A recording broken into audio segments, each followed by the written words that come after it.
GDR news, ఇది సామాన్యుని గళం. తిరుపతి రూరల్ మండలం తుమ్మలగుంటలో కూటమి ప్రభుత్వ 2 ఏళ్ల పాలనపై ఏర్పాటు చేసిన ఫోటో ఎగ్జిబిషన్ ను తుడా మాజీ చైర్మన్ చెవిరెడ్డి మోహిత్ రెడ్డి ప్రారంభించారు. ఈ సందర్భంగా చెవిరెడ్డి మోహిత్ రెడ్డి మాట్లాడుతూ ఎన్నికల హామీలను అమలు చేయడంలో కూటమి ప్రభుత్వం విఫలమైందని ఆరోపించారు. ప్రజలను మోసం చేస్తూ భూ కబ్జాలు, దాడులు పెరిగాయని విమర్శించారు.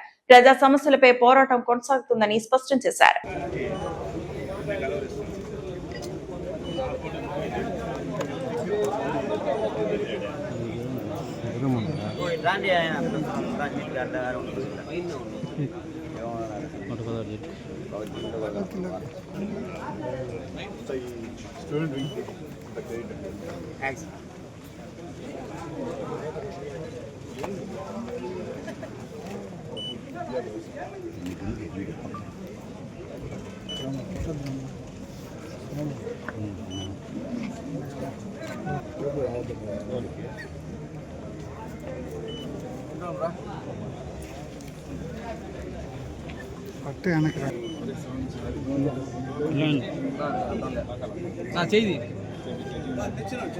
అధికారం వచ్చి టీడీపీ ప్రభుత్వానికి మొన్నటికి 2 సంవత్సరాలు ముగించింది.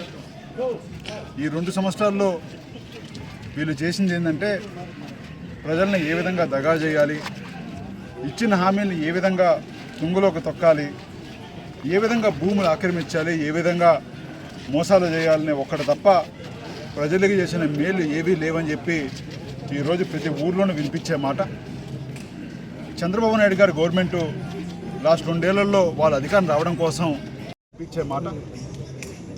చంద్రబాబు నాయుడు గారి గవర్నమెంటు లాస్ట్ 2 ఏళ్లలో వాళ్ళ అధికారం రావడం కోసం ఎన్ని హామీలు ఇచ్చారంటే కొన్ని పెద్ద పుస్తకాలు ఊరులు పంచినా వాళ్ళకి సరిపోలేదు, అన్ని హామీలు ఇచ్చారు. అందులో కొన్ని హామీలు కూడా సరిగ్గా అమలు చేయకుండా ప్రజల్ని మోసం చేసే కార్యక్రమం చేస్తున్నారు.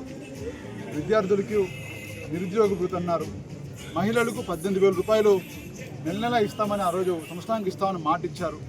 అదేవిధంగా బీసీలకు అన్నారు, ఎస్సీలకు అన్నారు, రైతులకి అన్నారు. ఎన్నో ప్రతి ఒక్కరికి ఏ వర్గం కనపడితే ఆ వర్గానికి జగనన్న ఏవైతే సంక్షేమ పథకాలు ఇస్తున్నారో దానికి 2 రేట్లు 3 రేట్లు మేము ఇస్తామని చెప్పి ఆ రోజు మాట ఇచ్చి ప్రజల్ని మభ్యభావ పెట్టి ప్రజల్ని మోసం చేసి ఆ రోజు అధికారంలోకి రావడం జరిగింది.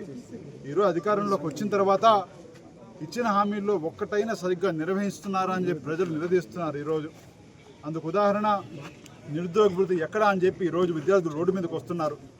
డిఎస్సిలో పరీక్షల పేపర్ లీక్ చేసి మరీ ఈ విధంగా పిల్లల్ని మోసం చేస్తున్నారు. అదేవిధంగా మహిళలకి 18,000 రూపాయలు డబ్బులు ఇవ్వడం లేదు. అమ్మఒడని చెప్పి జగనన్న స్టార్ట్ చేసిన కార్యక్రమం మేము ఇంట్లో ఎంతమంది పిల్లలు ఉంటే అంతమందికి ఇస్తామని చెప్పిన మాట ఈరోజు 2-3 ఉంటే ఏదో కారణాలు చెప్పి 50% కూడా సరిగ్గా అమలు చేయకుండా ప్రజల్ని మోసం చేస్తున్నారు. ఇటు చెప్పుకుంటా పోతే 1 వర్గం 2 వర్గాలు కాదు, ప్రతి వర్గానికి చంద్రబాబు నాయుడు గారు మోసం చేశారు. ఆయనకి శిష్యులు అని చెప్పుకొని తిరిగే ఇక్కడ మా లోకల్ నాయకులు పులివర్తి నాని గారు అంతకు మించి ఇక్కడ భూమి కబ్జాలు తప్ప ఈరోజు ఆక్రమణలు తప్ప ఆయనకి ఇంకోటి కనపడడం లేదు. ఎక్కడ చూసినా కూడా తెల్లారి నేను ప్రచారం తిరుగుతానని చెప్పి ఊర్లోకి పోతాడు, ఆడ మంచి భూమి చూసుకుంటాడు, ఆ భూమికి రేపు వాళ్ళ మనుషులను పెట్టి ఆడ ఒక బోర్డు పెడతాడు. అది తప్ప ఇక్కడ లోకల్గా ఏం చేయడం లేదు. 2 ఏళ్లలో మేము ఎన్నోసార్లు పోరాడినాం, ఎంతో బలంగా పోరాడినాం ప్రజల కోసం. వీళ్ళు చేసిన ప్రతి తప్పు కూడా మా నాయకులందరూ కూడా ఇక్కడ ప్రతి ఒక్కరూ కూడా పోరాడి నిలదీసే ప్రయత్నం చేశాం. అందుకు మాకు ఇచ్చిన బహుమతి కేసులు పెట్టడం, అరెస్టులు చేయడం.